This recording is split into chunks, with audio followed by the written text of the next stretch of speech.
Hi, Mom. Everything is ready for Saturday. The party starts at 6 p.m., and I'll be there early to make sure everything is set up. Actually, Fallon, there's been a change. What happened? You're not invited to the party. That's not funny. Vernon, Mallory, Serena, and I agreed. You're no longer part of this family. I paid for the venue, the food, and the decorations. I did everything. We appreciate it. Think of it as making up for not helping Mallory with her business. So you used my money for a party I'm banned from? And don't come to the restaurant. You're not welcome.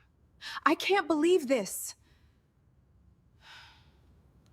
Organized and paid for the 20th anniversary of my mom and stepdad. But they banned me, saying, "You're not really part of this family." I kept quiet, but when they came to the restaurant, my own party was already there. Well, let's go. My name is Fallon, and I guess my story starts way back when I was just a kid. I had what you'd call a normal family. Me, my mom Denise, and my dad Clark. We lived in this little house on Willow Lane, and honestly those were probably the best years of my life. Dad worked at the repair shop downtown and Mom stayed home with me. She'd make these amazing waffles every Sunday morning, and Dad would read me bedtime stories every single night without fail. But then everything changed when I turned 10. Dad got sick, really sick. It started with him coughing a lot. Then he got tired all the time. Mom tried to explain it to me, but I was just a kid. I didn't understand why Daddy couldn't play with me anymore. The funeral was awful. I wore this black dress that Mom bought me, and everyone kept telling me how sorry they were. I didn't want their sorry. I wanted my dad back. After Dad died, it was just me and Mom for about a year. She had to get a job at the grocery store and money was tight. We ate a lot of boxed mac and cheese and peanut butter sandwiches. Then Mom started dating this guy named Vernon.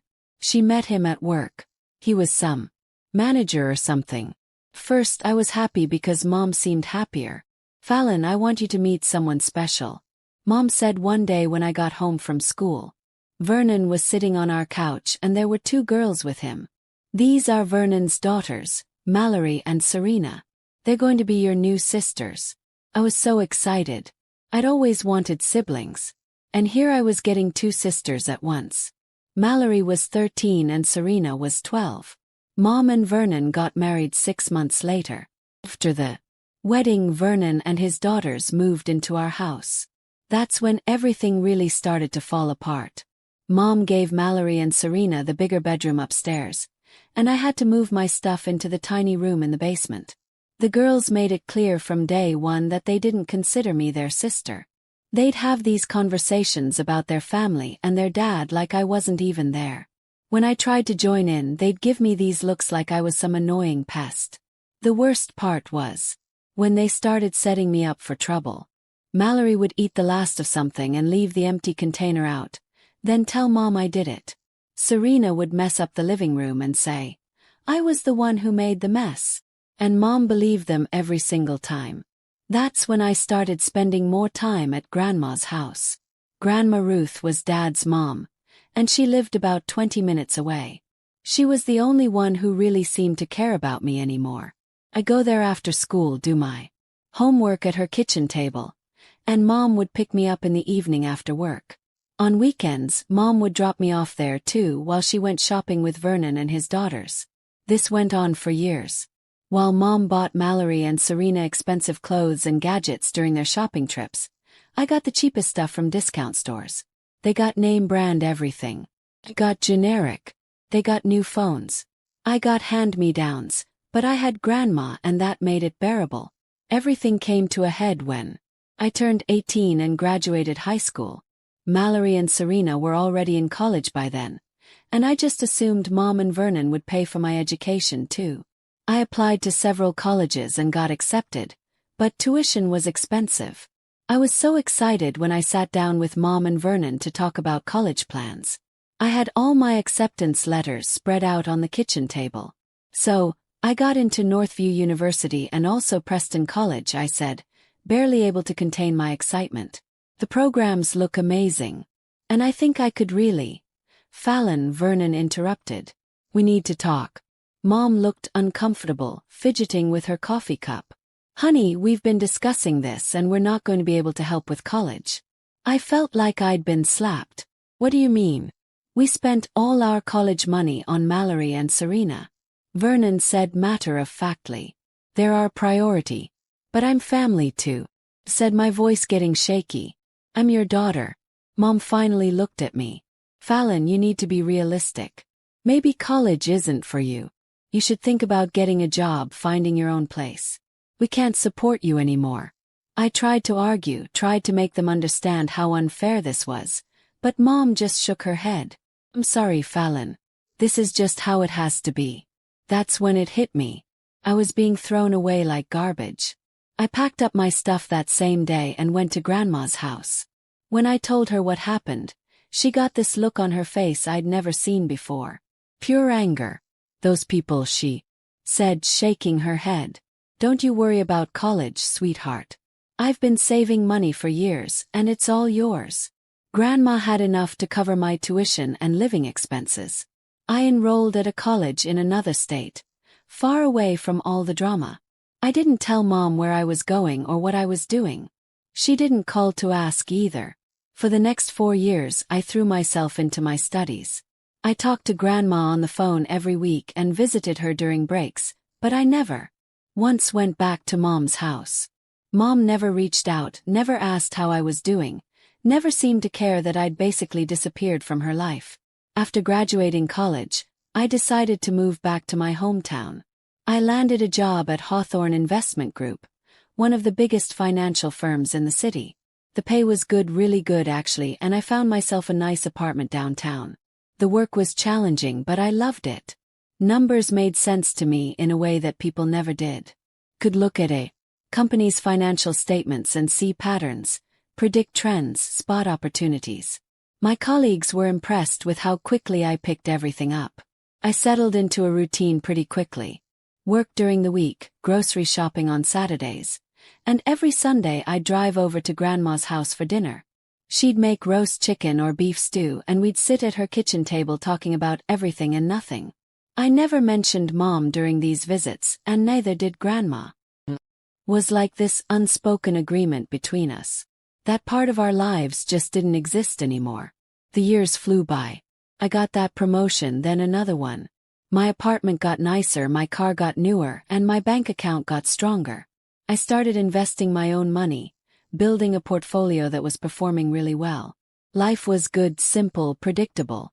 But then everything changed when I was 27. I got the call on a Tuesday morning. I was in the middle of reviewing quarterly reports when my phone rang. The number looked familiar, but I couldn't place it.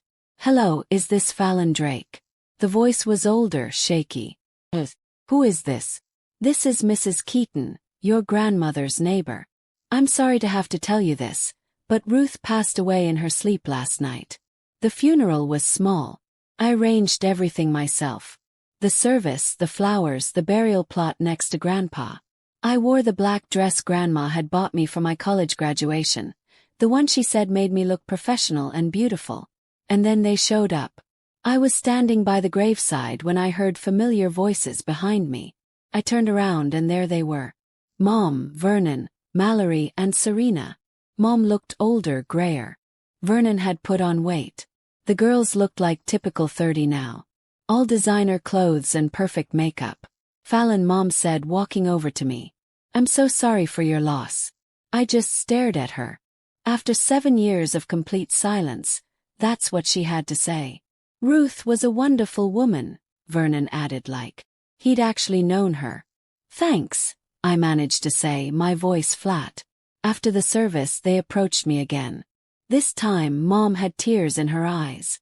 Fallon, I know things have been difficult between us, but now that Ruth's gone, you only have us left. Maybe we could try to rebuild our relationship. I don't know, I said honestly. Think about it. Mom pressed. Or family. That has to count for something. Over the next few weeks I did think about it a lot. Grandma was gone and the house felt so empty without her. Maybe Mom was right. Maybe family was family, even if it was complicated. So I called her. Mom, it's Fallon. I was thinking maybe we could try having dinner sometime just to see how it goes. That would be wonderful. How about this Sunday? That first dinner was awkward as hell. We sat around their dining room table, the same one from when I was a kid, and made small talk about work and the weather. Mallory and Serena weren't there, which was probably for the best. "So, you work in finance?" Vernon asked like he was meeting me for the first time. "Yeah, at Hawthorne Investment Group. I'm a senior analyst there." "That sounds impressive," Mom said. Though I could tell she didn't really understand what that meant. But it was okay. Not great, but okay. So, we tried again the next month and the month after that. Slowly, very slowly, we started building something that resembled a relationship. Come over for dinner once a month, sometimes twice.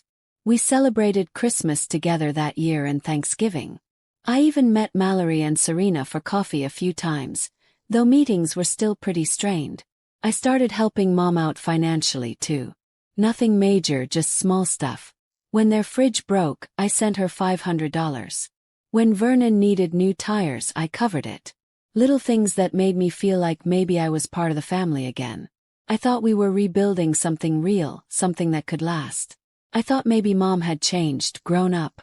Realized what she'd lost when she chose Vernon's daughters over me. The investment portfolio I'd built was doing incredibly well. The house Grandma left me was in a great neighborhood and had gone up in value. My salary at Hawthorne kept increasing, and I'd been promoted again to portfolio manager.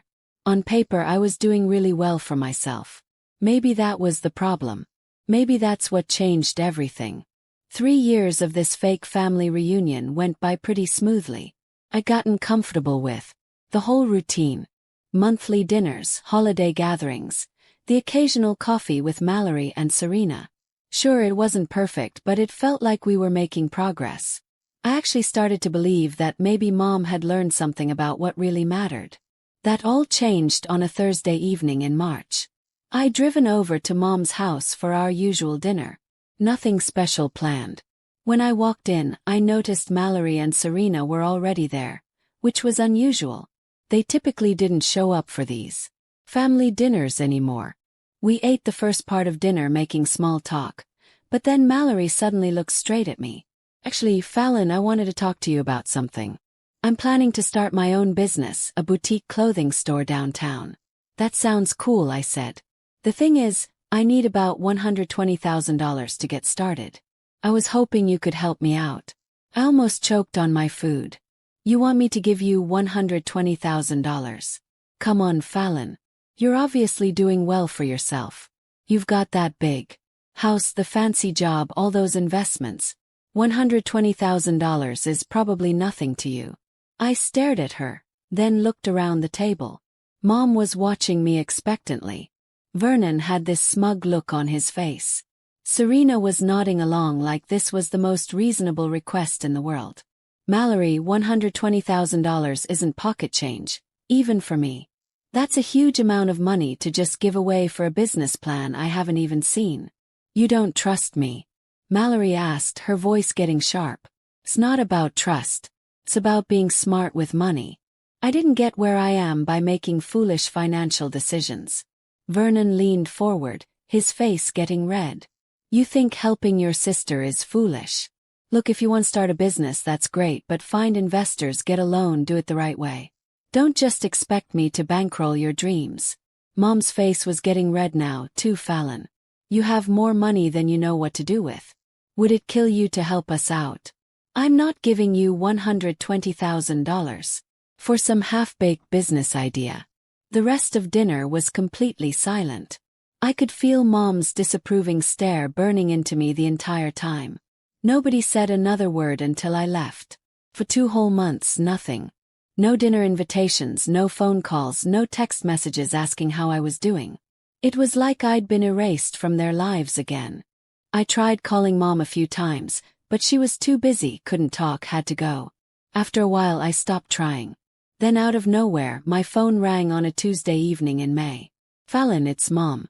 I was wondering if you'd like to come over for dinner this Sunday. I think we need to talk." When I showed up Sunday, it was like a completely different person had answered the door. Mom was all smiles and hugs, acting like nothing had happened.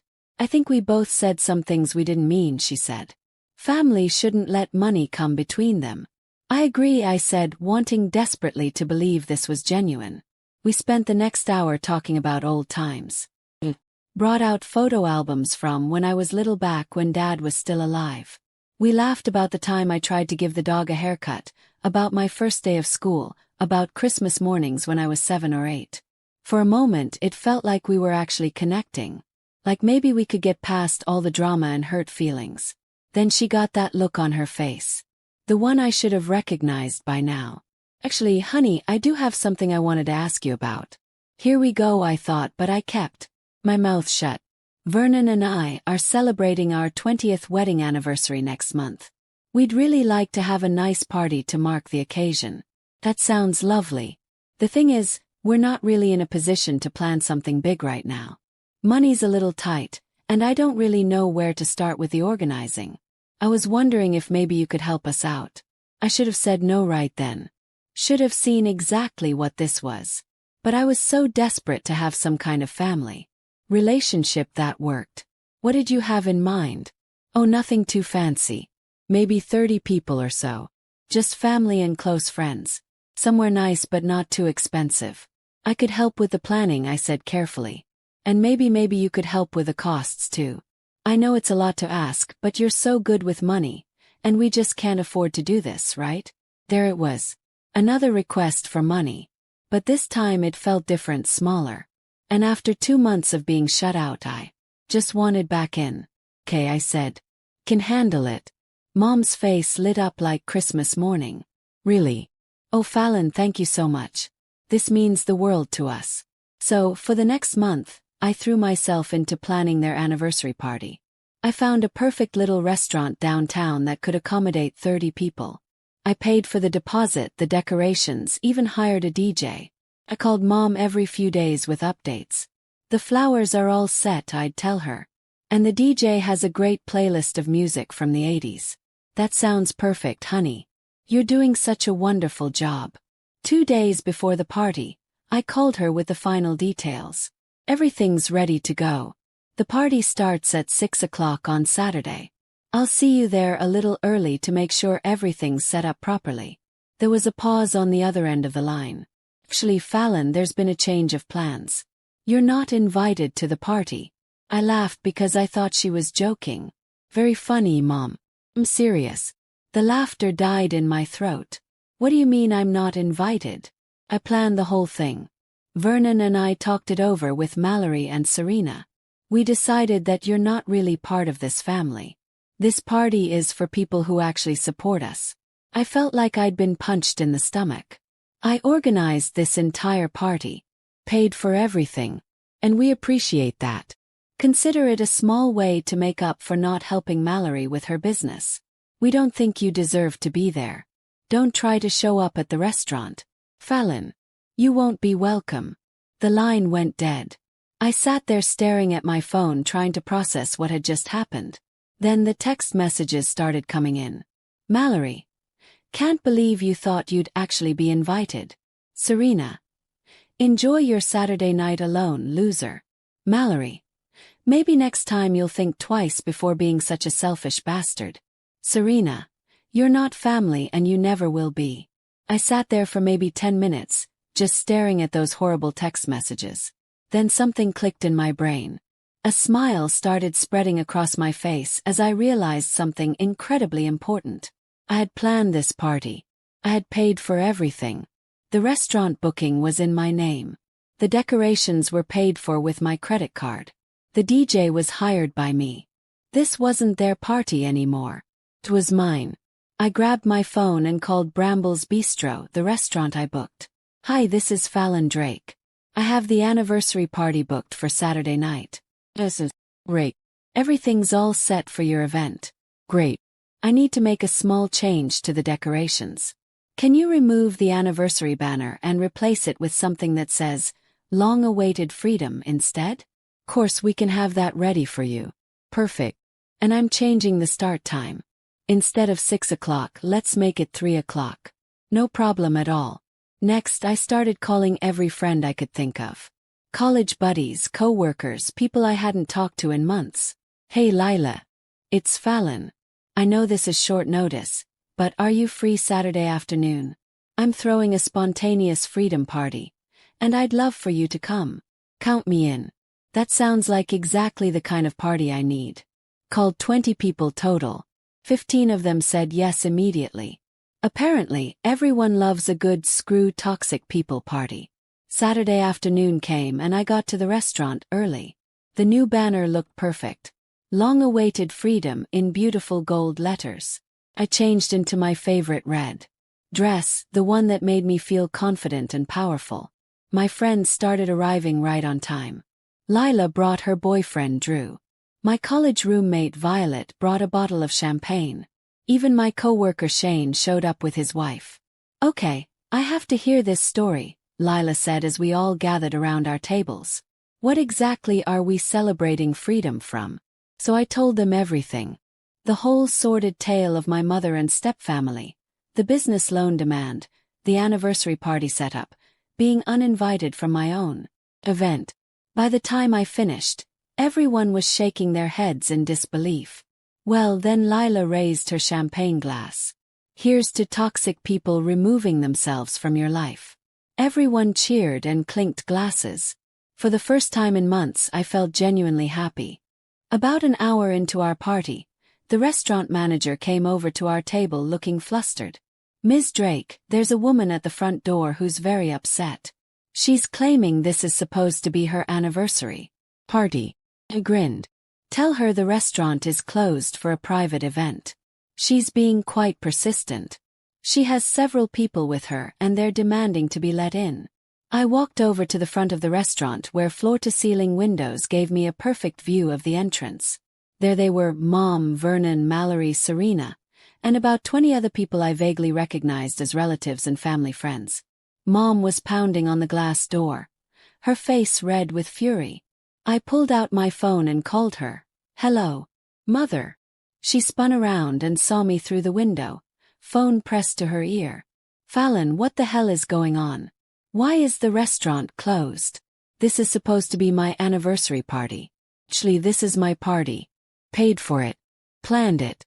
And I decided who gets to come. You can't do this. And I did. You told me I wasn't part of your family, remember? So I threw my own party instead. Through the glass, I could see Vernon gesturing angrily.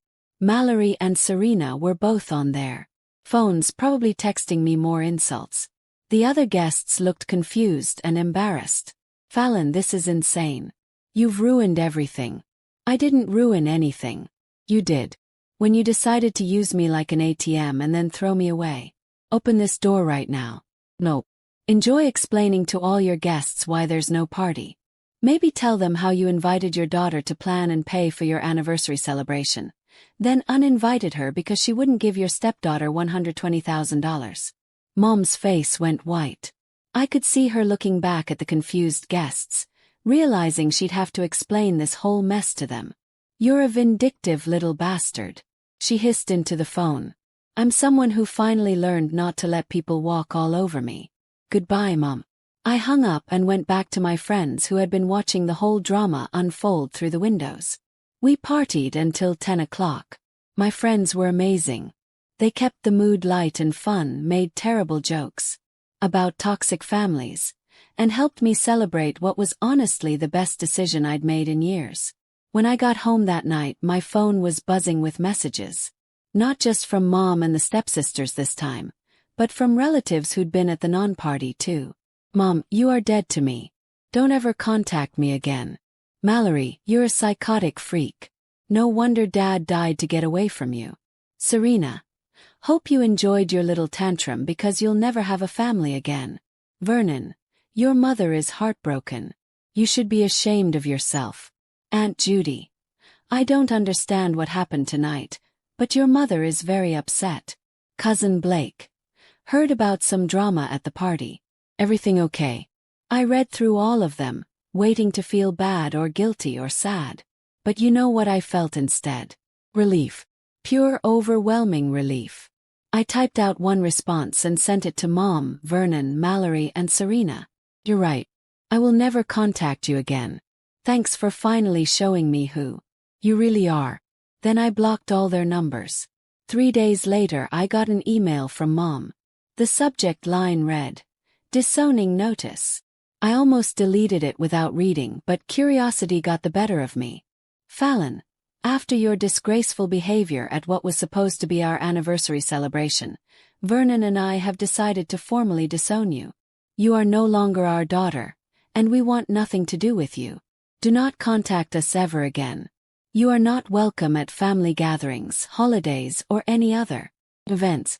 As far as we're concerned, you don't exist. Niece. I read it twice, then started laughing.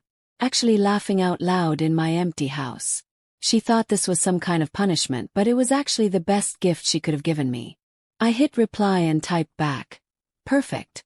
Thanks for making this official. Have a nice life. That was 6 months ago. I haven't heard from any of them since, and my life has been absolutely peaceful. No more walking on eggshells. No more fake family dinners. No more requests for money disguised as family bonding. I got promoted to senior portfolio manager at work. I've been dating a really great guy I met through Shane. I joined a book club and started taking yoga classes. I volunteer at the animal shelter on weekends. My house, Grandma's house, feels like home now instead of just a place I inherited. I've redecorated it exactly how I want it. Filled it with plants and books and things that make me happy. Sometimes people ask if I miss having family. I tell them I finally figured out the difference between family and relatives. Family are the people who love and support you. Relatives are just people who happen to share your DNA.